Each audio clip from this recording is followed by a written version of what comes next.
I was feeling good. Real good. Just then.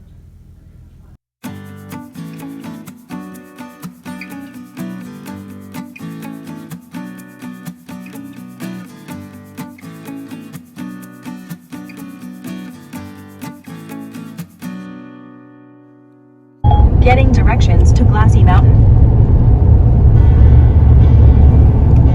Starting route to Glassy Mountain. People on the vlog were saying that they haven't seen you in a while. Oh yeah? Yeah, so. You kicked me out of the house. No, I'm just messing. You should say what you've been doing. So, right after school, since I'm approaching the last portion of my school, my parents are fulfilling their promise that they made me back since I was in middle school. And that was to help me get a brand new truck, and that's what we're driving in now. It's a brand new 2020 800. Except as soon as Salvino gets his real adult job, we have to take over the In 4.5. They said that they'll help with payments until after the wedding and all that's done over, so that we can have no stress over that until the wedding's over.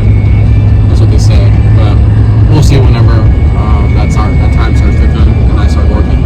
Are you going to share some of the exciting news? I got accepted into the CVICU residency program. Well, it's the ICU residency program. For nursing. For nursing. But my final destination that I got accepted to would be the CVICU, so I will be working the CVICU after I got done with my training. So And that's exciting. That's basically like the cardiac ICU. Yep, cardiovascular intensive care unit. And it's perfect because that way it's a lot more controlled. It's a lot less germy because most people that go there have heart conditions and almost strictly heart conditions versus in a med-surg setting. It can be anything and everything. What other good news is there? I mean, I got a new truck. We're getting married this year. Yeah, I've actually started wedding planning this week, and I made our labels, made our stamps, right? Yeah, because I send out save the dates now, and I think my least favorite part about being engaged is the wedding stationery. I'm convinced. So we went out to Lowe's and bought a ton of flowers for the garden, because there's certain flowers you're supposed to plant around certain vegetables to keep bad insects from going towards the vegetables and to attract good insects that will eat the bad insects that are trying to ruin the vegetables. But then I found a lot of other flowers too that I really liked that I want to plant around the house and the front yard. And I found this peony. I think that's how you say it. Is that how you say it? Peony? I'm really not peony? sure. I don't know. I'm really not sure if that is the correct pronunciation, but I love them. And I found one, so now I'm putting it in a pot. And I'm not sure exactly what I'm going to do with it, but I bought it anyway.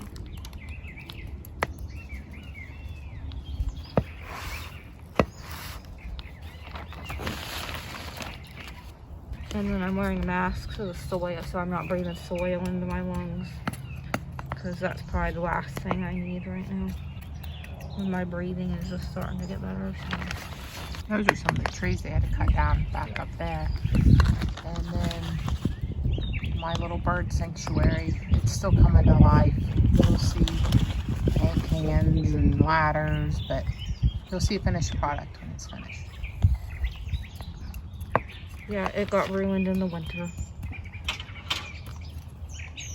I think this is enough soil for now, right?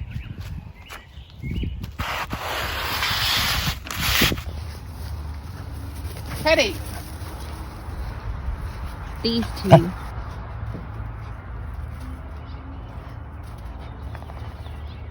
Best buds.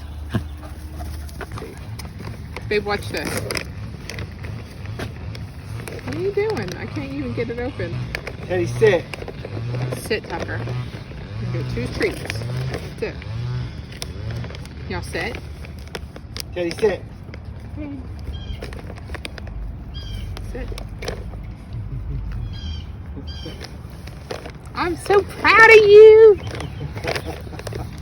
So he's got it. Thank you very much. My mom's over there doing some Spanish.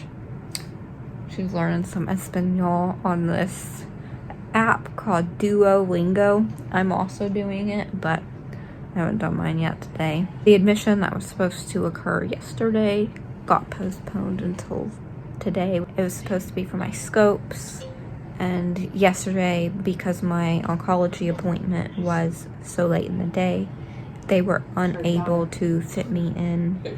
I'm gonna speak now. Okay, go on. What do you got to say? Perdón, Luis. Hey, you got it right. He heard me.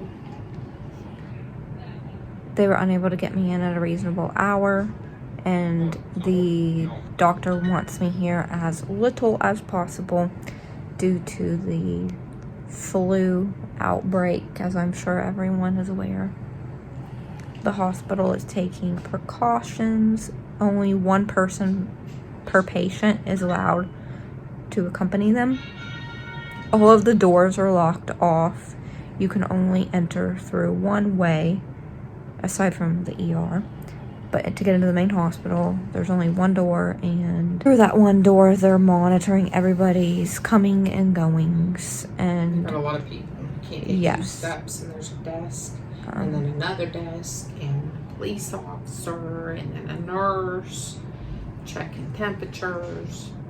yeah, they're checking certain people's temperatures. Only on I that's guess. going to the 2nd floor. I'm So sorry. it's like they are not putting that thermometer. Yeah, I mean, in my opinion, using a thermometer like that comes on the nurse on a stick with a bunch of people walking in, that's kind of germy. I know they put the probe cover on, but what about the other end? I don't know. It just freaks me out. I brought my own thermometer if they were going to try to use it, and I probably would have even made my mom use my thermometer because I won't want her putting that in her mouth either.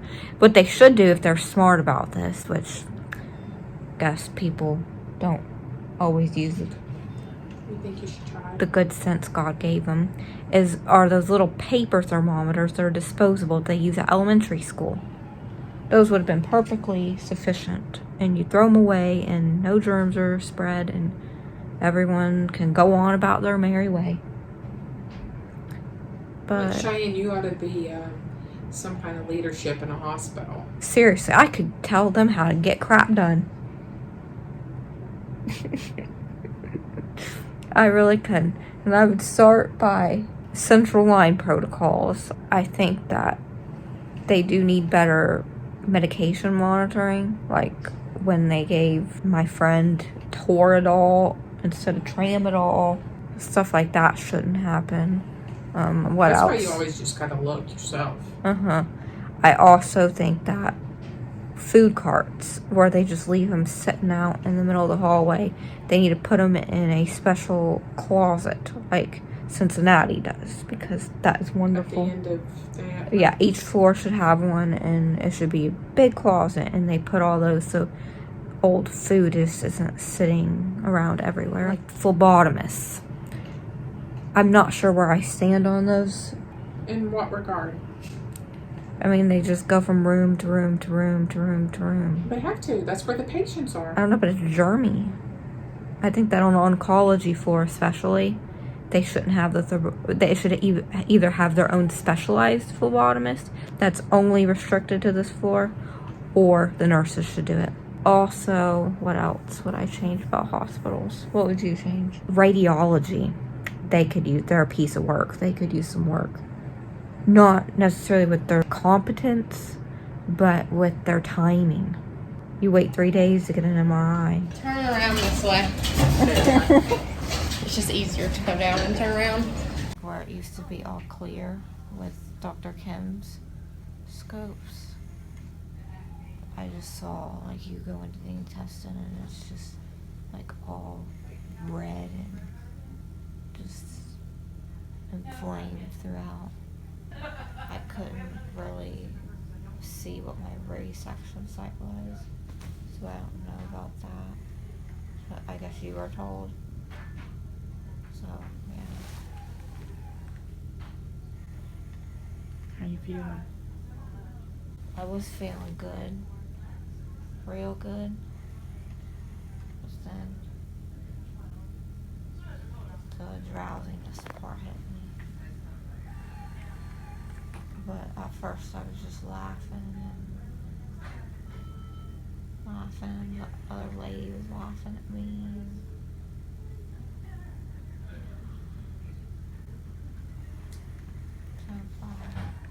I started bleeding again after my scope, and I went and had her look at it, and then she dropped her glasses in the toilet, and so the nurse and I were laughing, and the nurse was saying she's got to get them out.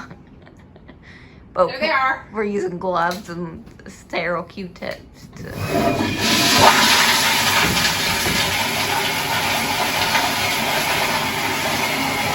happens, right? I never elaborated on what that clip was. The one where I'm like, I felt good, real good, until...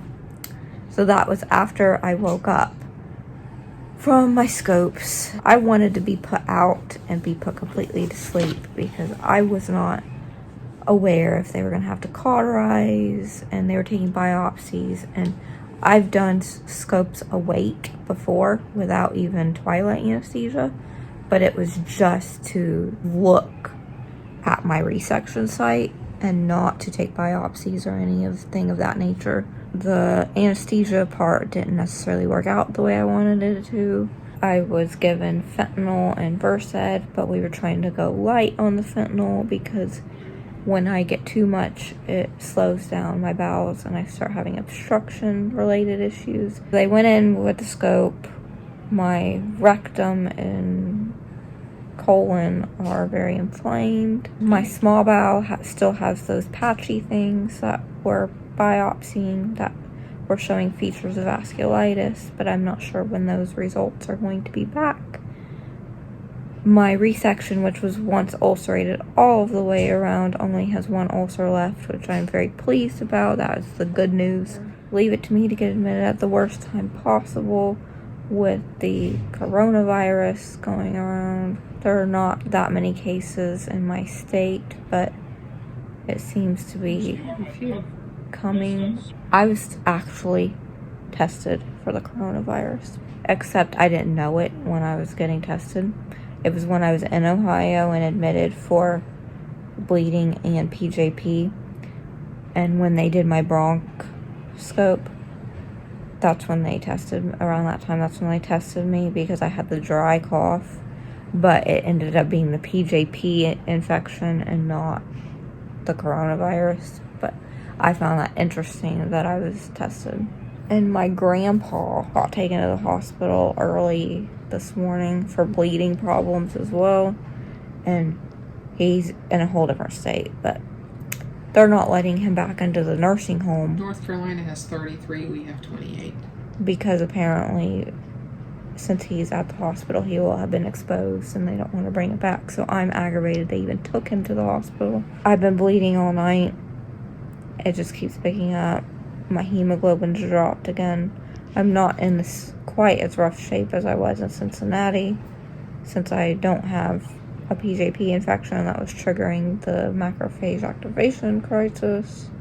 But I'm starting to feel weak from the blood loss. Pushing 500. Yeah, about 500 mLs of blood. They have 2 units of blood on standby. I'm getting my hemoglobin checked in another few hours, and we'll go from there. The goal was to get discharged yesterday afternoon, and that didn't happen. Today's goal, again, is to get discharged sometime. Nobody is having any expectations because my bleeding seems to be picking up, which is the pattern it was following when I was in Ohio and admitted for this same issue. And we need it to be slowing down, and we don't want to get me home and then have more bleeding and have to come back through the ER. It's best I just stay here on my little oncology floor until we know it's safe to go home. because it's not safe to be here, but it's not safe at home at this point either with the amount of blood loss. Technically, my bleeding has never stopped completely. It's been a couple months now.